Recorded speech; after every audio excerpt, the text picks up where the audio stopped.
또 그러면 저희가 뽑은 다음 이야기 한번 살펴보도록 하죠. 다음 이야기는 이재명 대리전입니다. 탄핵 심판이 진행되면서 민주당에서는요, 어차피 대선 후보는 이재명, 그러니까 어대 2를 두고 일종의 대리전이 펼쳐질 조짐까지 보인다고 합니다. 무슨 이야기인지 바로 짚어볼 텐데, 이남희 기자, 오늘 탄핵 심판으로 하루 종일 시끄러웠는데 여기에 임종석, 그러니까 친문 좌장, 아주 의미심장한 말을 했어요. 발언 수위가요 매일매일 조금씩 점차 강해지고 있어요. 예. 그래서 이재명 대표 혼자 모든 걸 잘할 수는 없다. 이재명 대표 아니어도 정권 교체는 흔들림이 없어야 된다. 그러니까 이재명 대표가 아닐 수도 있다는 얘기를 하면서요, 이런 표현까지 나와요. 이재명 대표는 자신을 재단에 바쳐서라도 정권 교체를 네. 완수하겠다는 사직생의 각오를 가져라. 낮에는 이 내란 관련해서 싸워야 하지만은 밤에는 철저하게 성찰해야 된다. 예. 그런 얘기를 하면서 또 이재명 대표 일극제대 비판에 나섰습니다.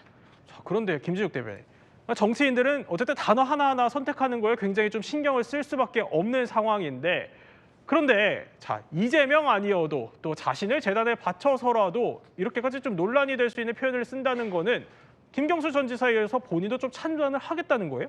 아직은 잘 모르겠습니다. 지금 임종석 전 실장이 대선에 참여하겠다는 의지를 밝히지는 않았어요. 예. 다만 지금 어떤 형태로든지 간에 조기 대선이 올 것 같고 또 그 윤석열 대통령에 대한 탄핵이 이루어진다면 그때부터 움직이거나 이 대중의 여론을 움직이는 것은 어려우니 지금부터 준비하자, 뭐 이런 얘기를 하고 싶은 것 같은데, 지금은 탄핵에 대해서, 특히 내란 심판에 대해서 집중해야 할 때다라는 당내의 목소리도 워낙 센 상황이기 때문에 지금 임종석 전 실장이나 혹은 다른 분들의 목소리가 아직까지 당내에서 크게 울림이 있는 건 아닌 것 같습니다. 예.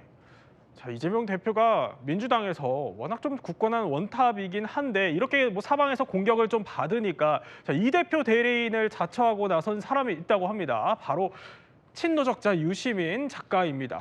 이렇게 비명 주자들 아주 한 명 한 명 좀 세게 비판을 했다고요? 원래 당내에서 예전부터 같은 말을 해도 참 아프게 콕콕 찍어서 말한다는 평가를 많이 받는 분이죠. 예. 임종석 실장에 대해서는 정치 안 맞는 것 같다. 다른 직업 찾아보세요. 그리고 김동연 지사에 대해서도 배은망덕하다. 이재명 대표한테 붙어서 경기자 든 거 아니냐. 배은망덕하다. 이렇게 비판을 했고요. 예. 김경수 전 지사한테 이렇게 말했습니다. 착한 2등 전략을 써야 되지 지도자 행세하지 말라. 그러면서 김부겸 총리한테는 이렇게 마지막에 일갈을 했습니다. 자신의 역량 넘는 자리 이미 했다.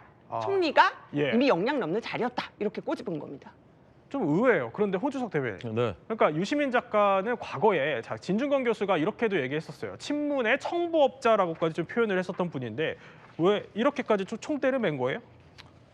자기가 한번 해보려고요. 예? 예, 저는 그렇게 봅니다. 이재명 대표의 사법 리스크가 정말 만약에 현실화돼서 네. 낙마할 가능성이 있다. 그러면 어차피 김동연, 김경수, 김부겸은 안 준다. 민주당 친명들이. 그럼 누구냐? 본인이 될 수 있다고 저는 생각한다고 봐요. 그렇기 때문에 거기에 이제 줄을 대고 다른 쪽 사람들을 다 지금 이제 밟고 있는 거라고 봅니다. 실제로 그 발언이 있었어요. 네. 오늘 저 발언 중에 만약에 이재명 대표가 낙마하면 그 다음에 누가 되겠느냐? 지금 이재명 대표를 위해서 싸우는 사람이 되지 이재명 대표하고 지금 싸우는 사람 안 된다라는 말 했거든요. 저는 그게 본심에 자기 내심의 속내를 일단은 내비친 것이라고 저는 해석했습니다. 본인이 나서려는 거 아니냐 이렇게 말씀하시니까 김지욱 대변인 옆에서 웃으시더라고요. 왜 웃으셨어요? 글쎄요, 이 정치가 예. 생물이라 어떻게 변할지 모르겠습니다만 이미 유시민 작가라고 우리가 부르지 않습니까? 예. 본인은 정치계를 완전히 은퇴했다고 하고 이제는 작가로 불려지기를 바라는 분에게 정치권으로 다시 재소환하는 일은 그렇게 쉽지는 않을 것 같다, 이런 네. 생각이 듭니다.